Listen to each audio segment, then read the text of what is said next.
Shalom. Bapak Ibu saudara-saudaraku yang dikasihi di dalam Yesus Kristus, hari ini kembali kita ada dalam sebuah perenungan diri akan kematian Tuhan kita Yesus Kristus yang sering kita sebut sebagai Jumat Agung.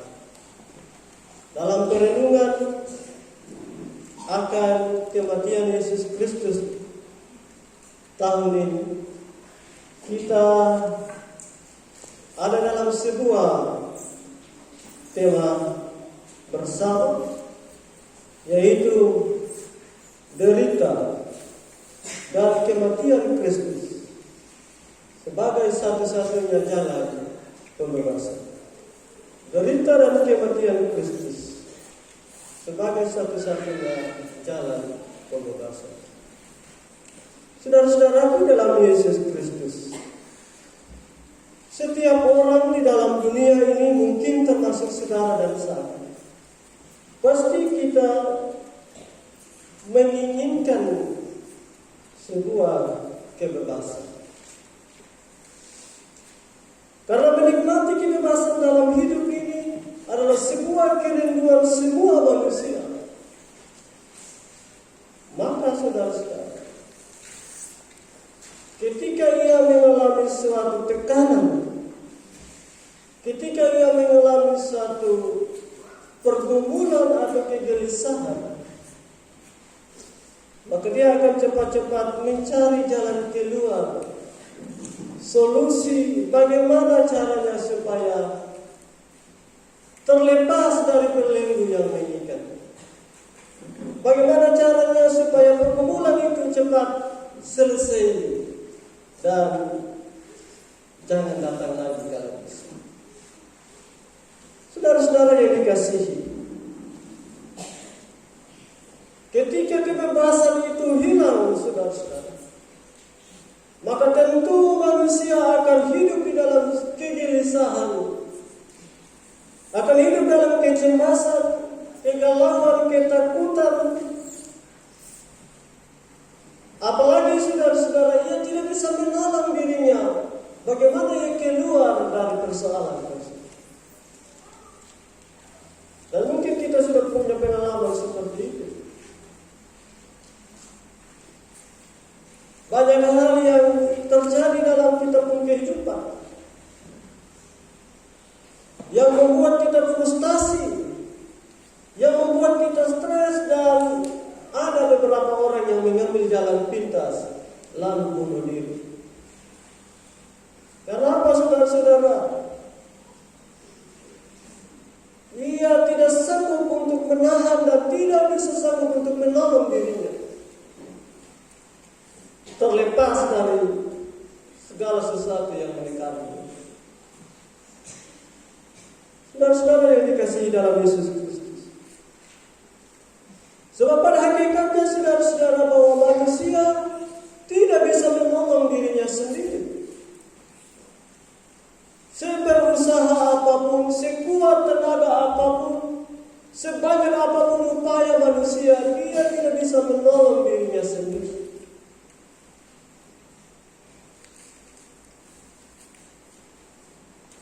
Keterbatasan diri sebagai makhluk yang terbatas membuat manusia tak berdaya untuk memperjuangkan kebebasan bagi dirinya sendiri. Karena itu dalam hal ini, saudara-saudara, manusia membutuhkan penolong, membutuhkan bantuan yang sanggup untuk menolong dirinya dan menikmati kebebasan hidup. Dan inilah, saudara-saudara, kenyataannya ketika manusia jatuh di dalam dosa. Secara dogmatis, saudara-saudara, setelah manusia jatuh dalam dosa, manusia tidak mampu menolong dirinya untuk keluar dari dosa. Sebab ketika melakukan dosa yang satu akan melahirkan dosa yang lain. Berbagai upaya dilakukan oleh manusia, baik melalui ritual keagamaan, baik melalui tindakan-tindakan kebaikan,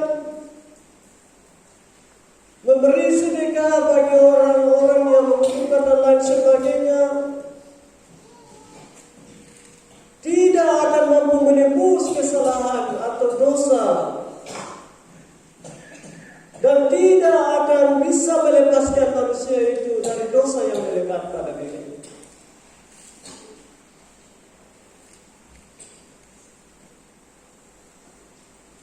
Mungkin ada orang yang berbuat baik supaya dengan tujuan supaya dia punya kesalahan ditebus. Kadang-kadang ada kotong punya kalimat seperti ini. Mari kotong pergi gereja supaya kotong pun dosa ditebus, diampuni. Atau mungkin ada juga yang punya komitmen atau prinsip, selama dari hari Senin sampai Sabtu beta buat seturut dengan berbunga, tapi nanti hari Minggu beta pergi gereja supaya beta pun dosa diampuni. Tidak sudah.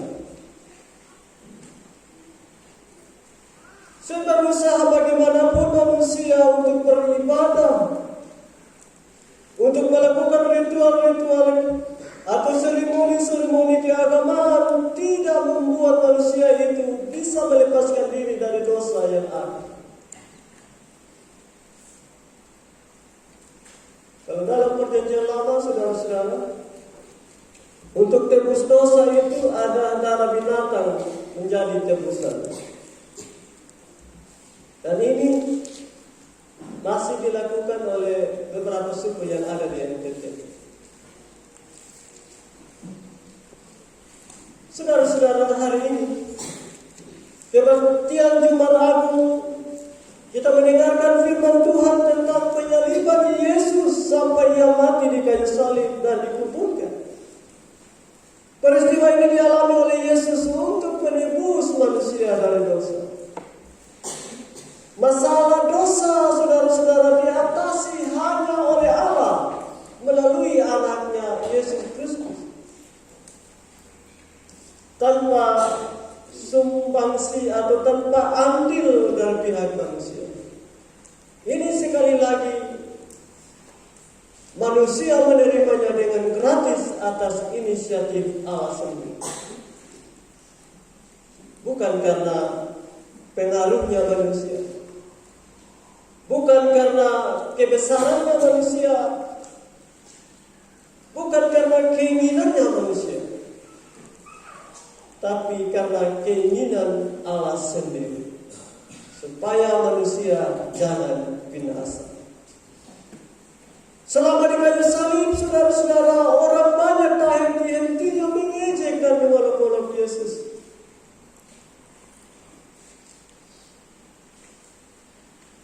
Sebagaimana yang telah kita saksikan tadi dalam Jalan Fernando Rosa secara singkat. Biasanya saudara-saudara, di pengadilan terdakwa diejek-ejek dan diolok-olok. Namun setelah dieksekusi semua orang meninggalkannya. Tapi tidak dengan Yesus. Sampai dieksekusi, sampai dia sudah disalibkan, dia masih diolok, dia masih dihina. Dan ia direndahkan dengan sangat. Bahkan oleh penyamun yang di sisinya.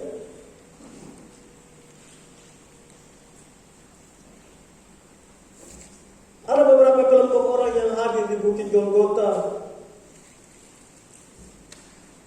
pada saat penyaliban Yesus, yakni Maria ibu Yesus serta perempuan lain dan murid-murid Yesus. Kedua para imam dan orang-orang Yahudi, mereka ada mulai dari Yesus ditangkap di Getsemani, diadili di depan pemuka-pemuka agama sampai disalibkan. Mereka adalah para pelaku, juga penonton. Ketiga, para prajurit yang siap menjalankan perintah. Keempat, kedua penjahat yang bersama-sama dengan Yesus di sana. Selama 3 jam kegelapan meliputi seluruh bumi.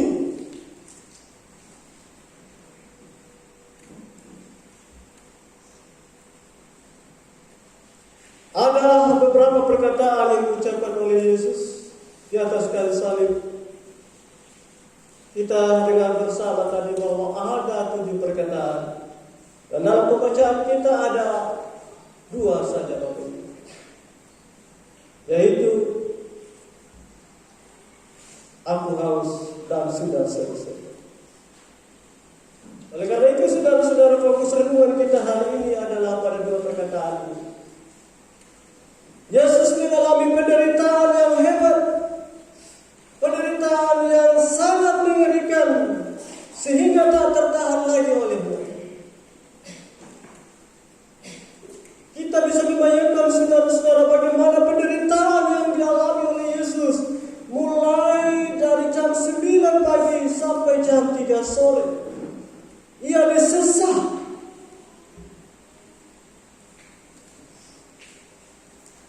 ia dipukul dan didera, dicambuk dengan kejam. Dan bukan hanya itu saudara-saudara,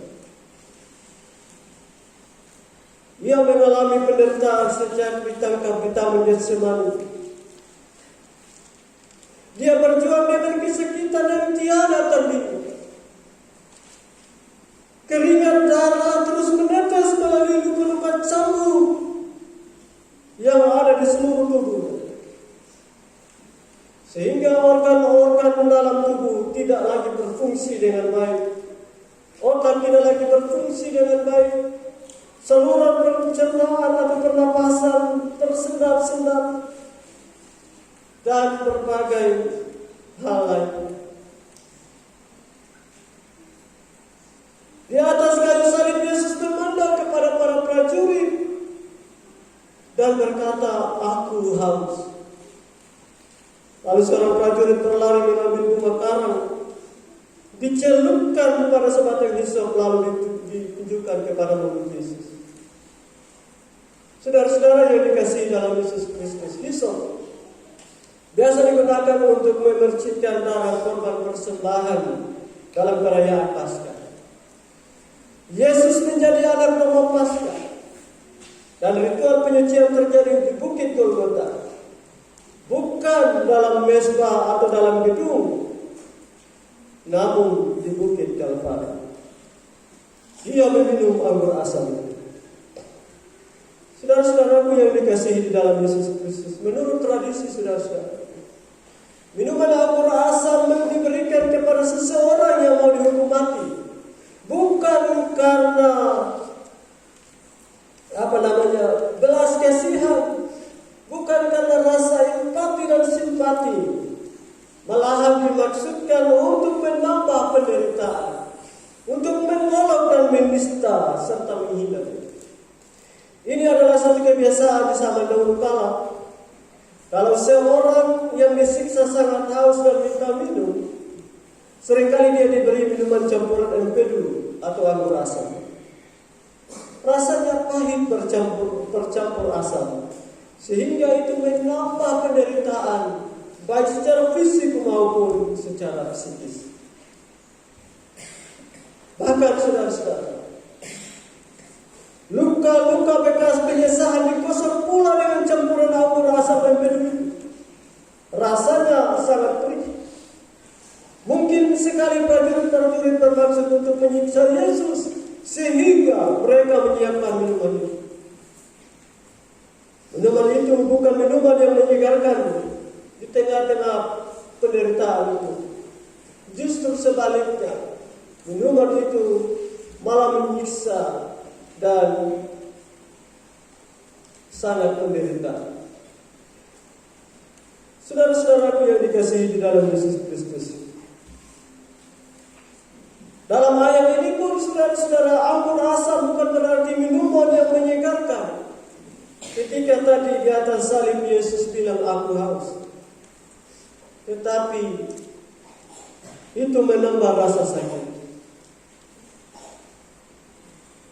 Sebuah tindakan olokan atau hinaan terhadap Yesus. Kemudian dia berkata sudah selesai. Dalam bahasa Yunani, tetelestai. merupakan bentuk kata kerja yang berarti sudah diakhiri. Misalnya saudara-saudara, satu pekerjaan sudah dicapai, tujuan sudah dilaksanakan, sudah digenapi hukum-hukum, atau sudah diselesaikan satu perkara dan sudah dibereskan hutang. Bentuk kata kerja mutlak tanpa menambahkan pertanyaan apa yang telah selesai. Maka saudara-saudara, kita dapat menerjemahkan dalam dan mengatakan selesailah sudah, beres sudah. Artinya segala sesuatu telah selesai, semuanya sudah beres. Dia telah menyucikan manusia dari dosa dan telah memperdamaikan manusia dengan Bapanya. Telah dikerjakan oleh, sudah selesai. Manusia yang tadinya di hadapan kursi pengadilan Allah dihukum mati, diganti oleh Yesus Kristus. Yesus mengerjakan tugas yang diberikan oleh Bapanya sampai tuntas. Saudara-saudara yang dikasihi, kalau kita masih di bangku sekolah, setelah habis ulangan itu atau ujian, pasti kita akan merasa senang. Anak-anak kelas 12 sekarang atau kelas 9 SMP dan SMA, kalau sudah selesai ujian pasti mereka bilang hore dan akan berpikir lagi ke depan bagaimana. Saudara-saudara yang dikasihi, Yesus mengatakan bahwa sudah selesai dengan suara kemenangan. Hari itu, saudara-saudara, adalah hari persiapan Sabat Paskah. Ini bukan Sabat harian, melainkan Sabat besar atau Megale Himera, yang artinya hari yang agung. Menurut hukum Taurat, saudara-saudara, tidak boleh ada mayat yang tergantung pada hari itu, jadi harus diturunkan. Jika belum ada yang mati, dipatahkan kakinya untuk mempercepat kematiannya. Seorang prajurit menikam lambung Yesus dengan tombak dan keluar dari dalam lambung Yesus air dan darah. Dua unsur yang keluar dari tubuh Yesus jadi darah dan air. Darah untuk penebusan, pengampunan, dan air untuk kehidupan umat manusia. Sekalian ini menurut medis, saudara-saudara, bahwa keluarnya darah dan air dari tubuh manusia menunjukkan bahwa manusia itu sudah mati. Mayat Yesus diturunkan. Yusuf, seorang dari Arimatea yang telah menjadi murid Yesus, menghadap Pilatus untuk diperbolehkan menguburkan jasad daripada Yesus. Juga Nikodemus, seorang imam, membawa campuran minyak mur dan gaharu. Mereka melakukan pembunuhan menurut tradisi Yahudi. Yesus dikuburkan dalam kuburan yang baru. Allah turut bekerja dengan memakai orang-orang yang tidak tampil di depan untuk mengurus segala sesuatu dengan bagi kebaikan. Saudara-saudara yang dikasihi di dalam Yesus Kristus, dari penjelasan ini, saudara-saudara, ada beberapa pokok yang harus kita renungkan dalam penghayatan Jumat Agung tahun ini. Pertama, saudara-saudara, ketika manusia jatuh di dalam dosa, manusia diperbudak oleh dosa, dan manusia tidak mampu untuk menebus dirinya. Hanya Allah sajalah yang mampu menebusnya, yaitu dengan darah anaknya. Penebusan selesai, mengatasi persoalan tanpa masalah. Sama seperti kalau kita pipegadanya, pasti kita dapat lihat itu slogan mengatasi masalah tanpa masalah. Allah berkarya seperti itu. Penebusan selesai. Hutang dosa telah dibayar lunas oleh Allah. Oleh karena itu, saudara-saudara,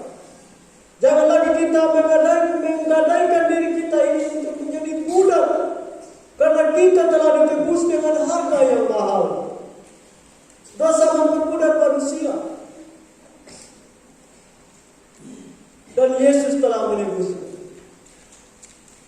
Sehingga saudara-saudara potong, jangan lagi hidup di dalam kubangan itu. Masa lalu tetap masa lalu. Menatap masa depan bersama dengan Yesus telah menebus kita. Saudara-saudaraku yang dikasihi dalam Yesus Kristus, kita yang masih ada dan bergumul dalam dosa-dosa, mari segera bertobat. Yang hidup dengan mabuk-mabukan, yang hidup di jalan-jalan malam-malam sampai larut dan bersiang, mari kembali ke dalam rumah, memeluk istri, suami dan anak-anak, berdoa dan membaca firman Tuhan, ikut dalam persekutuan, pelayanan dan kegiatan gereja. Karena dari situ kita akan mengenal siapa Yesus yang menebus kita.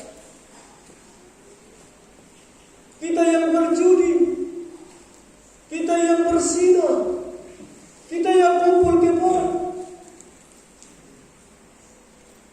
kita yang masih dikuasai oleh nafsu seksual, kita yang masih dikuasai oleh nafsu dan keinginan-keinginan daging, kita yang masih memprioritaskan hal-hal yang bersifat duniawi.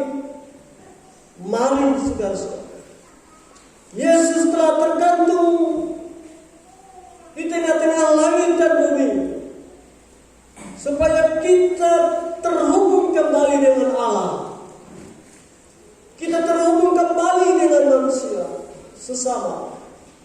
Relasi yang telah putus itu telah disambungkan kembali melalui penyaliban yang kayu salib. Jangan lagi dosa memperbudak kita, jangan lagi dosa membelenggu kita. Tetapi mari saudara-saudara, menghayati kesengsaraan Kristus.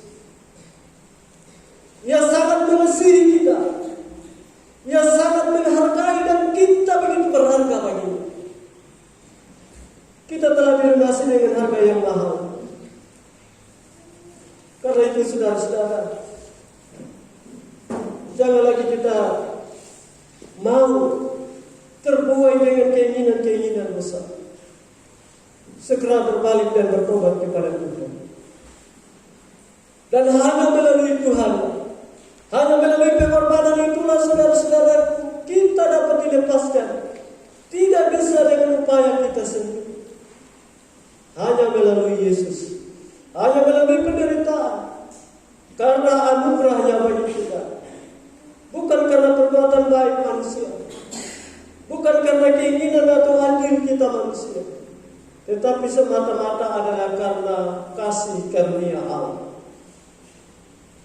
Saudara-saudara yang dikasihi di dalam Yesus Kristus, banyak orang yang haus membutuhkan pertolongan kita, haus dalam artian miskin, haus akan keadilan, haus akan kebenaran, haus akan kehilangan harga diri, haus karena kurang perhatian dan lain sebagainya.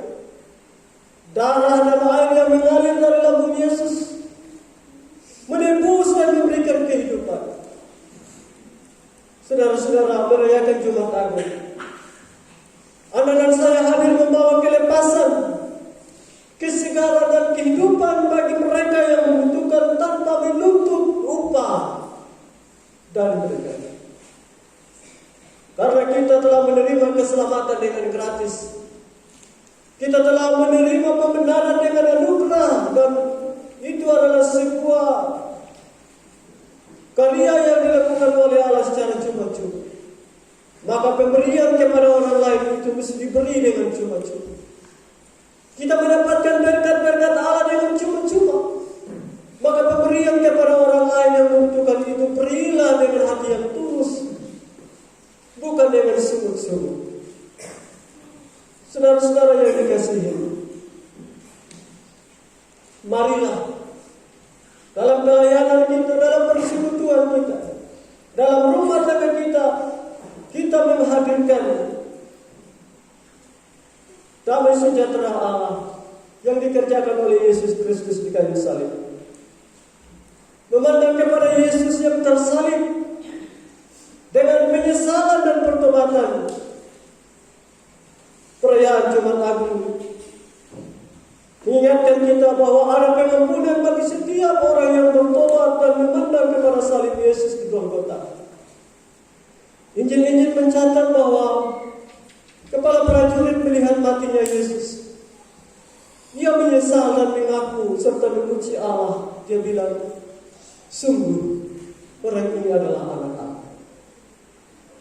Orang-orang yang menonton pulang dari Golgota sampai memukul-mukul diri tanpa penyesalan.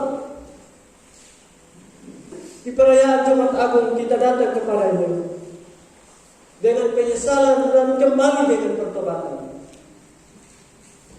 Merayakan Jumat Agung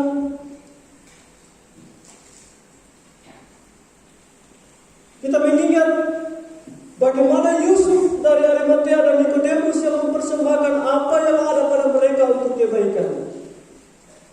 Mungkin kita tidak tampil di depan, mungkin kita tidak jadi majelis jemaat, mungkin kita tidak jadi tokoh-tokoh jemaat. Kita orang-orang biasa di dalam persekutuan, di dalam kerja kita, di dalam rumah tangga kita. Tetapi saudara-saudara belajar dari dua tokoh ini. Bagaimana kita menghadirkan hal-hal baik untuk orang-orang lain. Yang terakhir saudara-saudara, pengorbanan Yesus menggantikan persembahan darah binatang atau darah domba, kambing, babi dan lain-lain sebagainya. Kalau dalam ritual kita orang sapu, ada yang disebut dengan manuhi bagi pada. Itu terjadi karena dilatar belakangi oleh dua kelompok orang yang bertikai atau bersengketa. Begitu juga kalau misalnya saudara dan saudara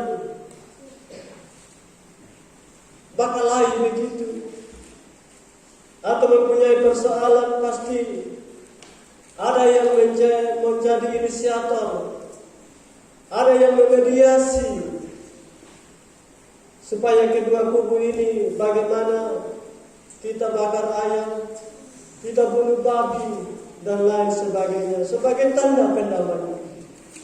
Kematian Kristus telah menggantikan itu.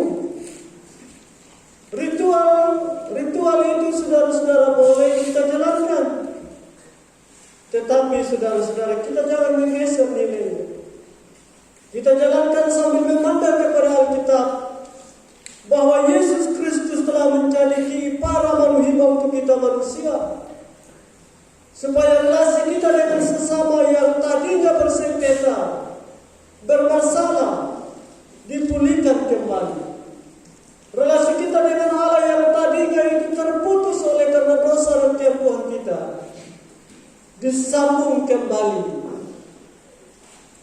Karena itu saudara-saudara, marilah dalam penghayatan Minggu Jumat Agung ini, saudara-saudara, sengaja kita semua kembali kepada firman Tuhan dalam perenungan kita, untuk kita datang di bawah kaki salib Yesus dengan penyesalan, dan kita kembali dengan membawa pertobatan. Sebab satu-satunya jalan menuju penebusan dan pembebasan hanya melalui salib Yesus. Amin.